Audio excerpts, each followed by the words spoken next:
বাংলাবিহার সীমান্তবর্তী এলাকা থেকে স্বর্ণকারের গাড়ি আটকে ছিনতাই করলো একদল দুষ্কৃতী। ঘটনাটি ঘটেছে মঙ্গলবার সন্ধ্যায় মালদা জেলার হরিশ্চন্দ্রপুর থানার অন্তর্গত কুশিদা গ্রাম পঞ্চায়েতের তেঁতুলচক ছিটকের মধ্যবর্তী এলাকায়। স্থানীয় সূত্রে জানা যায়, স্বর্ণকার কোমল ঠাকুর সন্ধ্যা 7টা নাগাদ তেঁতুলচকে সোনার দোকান থেকে বাড়ি ফিরছিল। সেই সময় তেঁতুলচক ছিটকের মধ্যবর্তী এলাকায় হঠাৎ একদল দুষ্কৃতী আক্রমণ করে। জোর করে ক্যাশ ও কিছু সামগ্রী ছিনিয়ে চম্পট দেয় দুষ্কৃতীরা।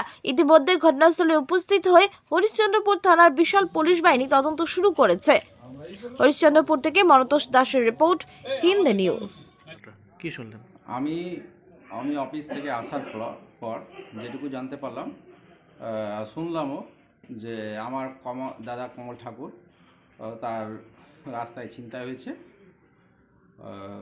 যা কিছু ছিল ক্যাশ, তার মানে জোরপূর্বক তার গাড়ির চাবি ছিনিয়ে ফেলে দিয়ে তার সমস্ত কেস লুটপাট হয়েছে। কত টাকা কেস ছিল সেটা আমিও জানি না। আর দোকান ছিল তেঁতুল চকে, যেটা আমাদের বাঙাল বিহারের প্রান্তে সীমায়। আর যখন দাদা যায় বাড়ি থেকে, দোকান থেকে যখন বাড়ি যায়, সেই অবস্থায় রাস্তায় কয়েকজন, আর জানি না কতজন আছে, তারা দাদাকে ধরে জোরপূর্বক তার ব্যাগ ক্যাশ ছিনতাই করে নেয়। এটা নসিমের গোডাউন যেটা আছে লোহার হার্ডওয়্যারের দোকান, তার উত্তরে ব্রিজ আর মিডলে যে ইলেকট্রিক পোল আছে সেই জায়গায়। শুনশান, তেমন শুনশানই বলতে গেলে, কিন্তু এই প্রান্তে তো লোক বসতি নাই। ওই প্রান্তে শুধু একটাই বাড়ি বসতি রয়েছে মাঠের মধ্যে। 7টা 10 নাগাদ শুনলাম যেটা। পুলিশ প্রশাসন এসছেন, তদন্ত করছেন, দেখছেন কি হচ্ছে। এখন দেখি।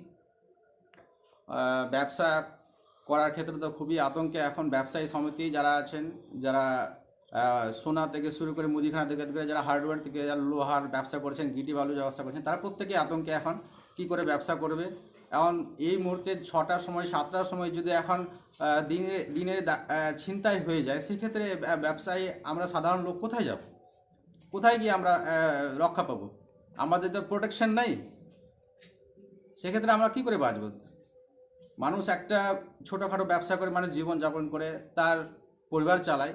সেক্ষেত্রে সে তার পরিবারটা তো পুরোপুরিভাবে ব্যাহত হবে, বিঘ্নিত হবে, তার পরিবার পুরোপুরিভাবে মেন্টালি ডিস্টার্ব হয়ে যাবে। সেক্ষেত্রে সে কোথায় গিয়ে প্রশাসনের কাছে কী ক্ষেত্রে সেক্ষেত্রে কোনো সদুত্তর পাওয়া যাচ্ছে না। সীমান্তবর্তী এলাকা বাংলা বিহার আছে, এক্ষেত্রে অনেক এমনকি মঙ্গলবারের দিন হাটবার, সেক্ষেত্রে এখানে ওখানে যত্রতত্র অনেক ঘটনাই শোনাই, কিন্তু কোনো রকম এইদিকে কোনো প্রশাসন থেকে কোনো রকম ব্যবস্থা নেওয়া হয়নি। আমার নাম হচ্ছে গোবিন্দ ঠাকুর, আমার বাবার নাম হচ্ছে নারায়ণ ঠাকুর, বাড়ি হচ্ছে বিঝট। আমার নিজস্ব দাদা